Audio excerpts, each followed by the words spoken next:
Доброго ранку усім, хто починає цей день разом із нами, як завжди, на телеканалі Скіфія. Сьогоднішній ранок у вашому товаристві проведу я, Олена Юдіна. Разом зі мною за режисерським пультом сьогодні працюватиме Людмила Хакимова.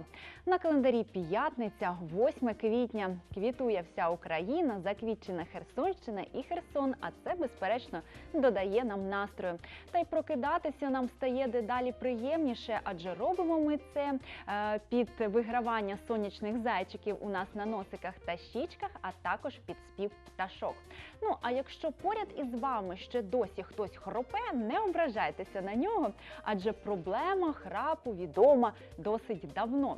Вчені встановили, що чоловіки хропуть частіше від жінок. Пов'язано це, мабуть, із тим, що вони вживають більше алкоголю і більше палять, а це є однією із причин виникнення храпу.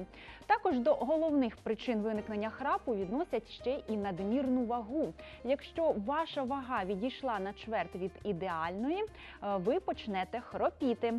Також це може відбуватися з фізіологічних особливостей, якщо, наприклад, у вас збільшені мигдалини або викривлена носова перегородка.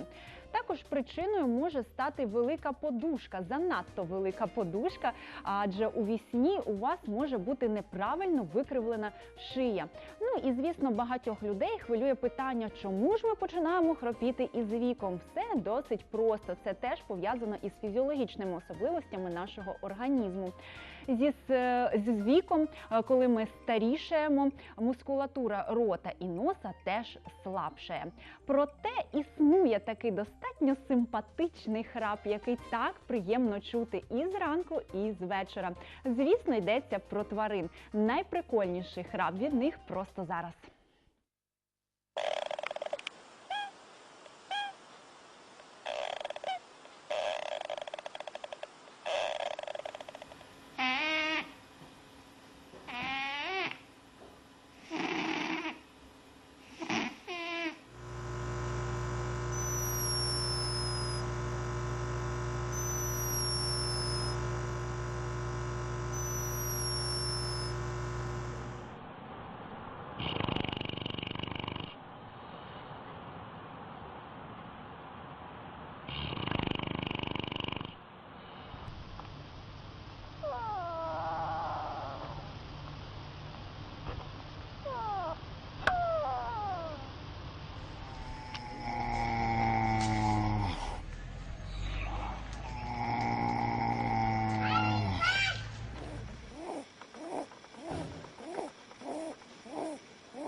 Ви знаєте, мені здається, що б не робили ці маленькі і великі створіння, вони все одно будуть малювати усмішку на нашому обличчі. Втім, багатьох людей, ті, хто хропуть і знають про це, ну і, звісно, здебільшого тих, хто спить поряд із тими, хто хропе, хвилює питання, як же позбавитися від храпу. Ну, а народна медицина вже виробила кілька дієвих способів.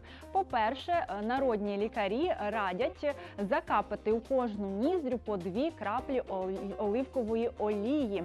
Це допоможе вам позбавитися від храпу вже за 1 день. Другий варіант – це зробити собі настійку із евкаліпту та окропу, дати йому настоятися, процедити, і відтак від храпу ви можете позбавитися вже за тиждень. Ну, а я до вашої уваги просто зараз пропоную дієвий метод. Чому дієвий? Тому що його в дії перевірила ще моя прабабуся.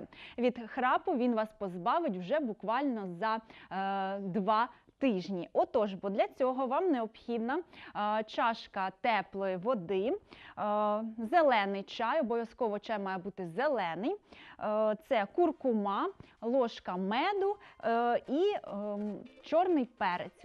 Все це ви змішуєте і отримуєте доволі такий приємний на смак відвар, схожий на чай.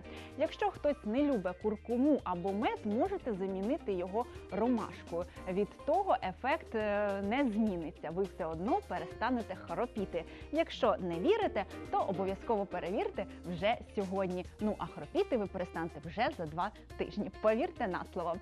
Ну, я не знаю, чи хропе ведучий синоптичного прогнозу Антон Коломієць, але переконана, його прогноз погоди завжди 100% правдивий.